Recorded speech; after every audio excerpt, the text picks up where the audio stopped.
सुप्रभात बच्चों, हम लोगों ने संज्ञा पद का पद परिचय पढ़ा, सर्वनाम पद का पद परिचय पढ़ा। आज हम लोग विशेषण पद का पद परिचय करेंगे। विशेषण पद का पद परिचय करते समय निम्नलिखित बातें बताई जाती है। का है इसका विशेषण के भेद। विशेषण के भेदों के अंतर्गत पहला है गुणवाचक विशेषण, फिर संख्यावाचक विशेषण। संख्यावाचक विशेषण के दो भेद हैं, निश्चित संख्यावाचक विशेषण, अनिश्चित संख्यावाचक विशेषण। उसके बाद है परिमाणवाचक विशेषण, फिर सार्वनामिक विशेषण या सांकेतिक विशेषण। ये विशेषण के भेद हो गए। अब हमको बताना है, दूसरा पॉइंट है लिंग। लिंग भेद कि कौन सा लिंग है, पुल्लिंग है या स्त्रीलिंग है। गा पॉइंट में हमको बताना है भेद कि गा पॉइंट में हमको बताना है वचन। वचन के किस भेद के अंतर्गत आता है, एक वचन है या बहुवचन है। घा पॉइंट में संबंध, विशेषण पद का संज्ञा या सर्वनाम के साथ क्या संबंध है। हम लोगों को विशेषण के पद परिचय करते समय निम्नलिखित बातें बतानी है। उदाहरण के द्वारा हम समझेंगे। उदाहरण है, आंचल को सुंदर फ्रॉक मिली। अब इस पद में सुंदर शब्द जो है विशेषण है, विशेषण को रेखांकित किया गया है। हम लोग विशेषण पद का परिचय कर रहे हैं, इसलिए हम सुंदर शब्द का पद परिचय करेंगे। सुंदर को हमने अलग किया।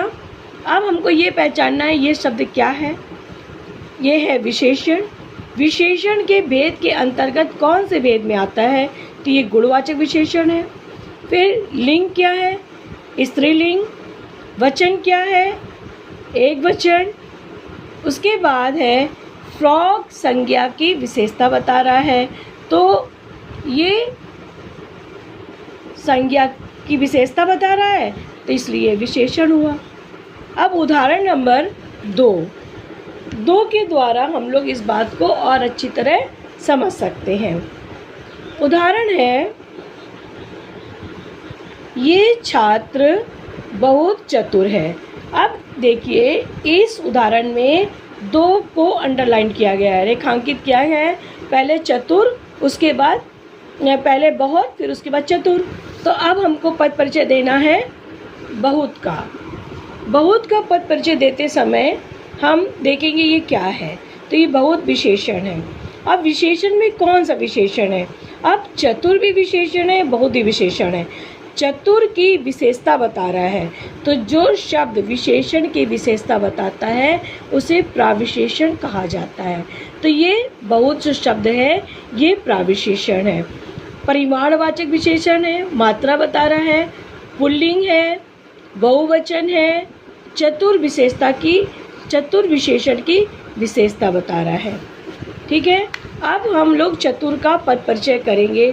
चतुर का पद परिचय इस प्रकार होगा। चतुर विशेषण है, गुणवाचक विशेषण है, पुल्लिंग है, एक वचन है, छात्र का विशेषण है, छात्र की विशेषता बता रहा है। तो इस प्रकार से हमने एक वाक्य में 2 विशेषण पदों का परिचय किया। अब उदाहरण नंबर 3 के द्वारा हम लोग देखेंगे कि एक से अधिक अगर कोई शब्द है इसका विशेषण का, तो उसका पद परिचय किस प्रकार दिया जाता है। उदाहरण है, ऊंचा लक्ष्य रखकर एक मामूली आदमी भी सुंदर भविष्य बना सकता है। अब देखिए, इस वाक्य में ऊंचा के नीचे रेखांकित किया गया है, एक के नीचे रेखांकित किया गया है, मामूली के नीचे रेखांकित किया गया है, सुनहरा के नीचे रेखांकित किया गया है। अब हम लोग एक एक का पद परिचय देंगे। तो ऊंचा, सर्वप्रथम ऊंचा का पद परिचय हम लोग को लिखना है। ऊंचा क्या है, विशेषण है, गुणवाचक विशेषण है, पुल्लिंग है, एक वचन है, लक्ष्य विशेष की विशेषता बता रहा है। तो इस प्रकार ऊंचा का पद परिचय हो गया। अब उसके आगे आया एक का पद परिचय देना है। एक है विशेषण। विशेषण में कौन सा, संख्यावाचक। संख्यावाचक विशेषण में तो हमने बताया निश्चित संख्यावाचक है, पुल्लिंग है, एक वचन है, आदमी की विशेषता बता रहा है, आदमी विशेष है और उसकी विशेषता बता रहा है, तो ये विशेषण है। अब आया मामूली। मामूली क्या है? विशेषण है। कौन सा विशेषण? गुणवाचक विशेषण है। लिंग क्या है? पुल्लिंग है। एक वचन है। आदमी विशेष की विशेषता बता रहा है। इस प्रकार मामूली का पद परिचय हो गया। अब आया सुनहरा।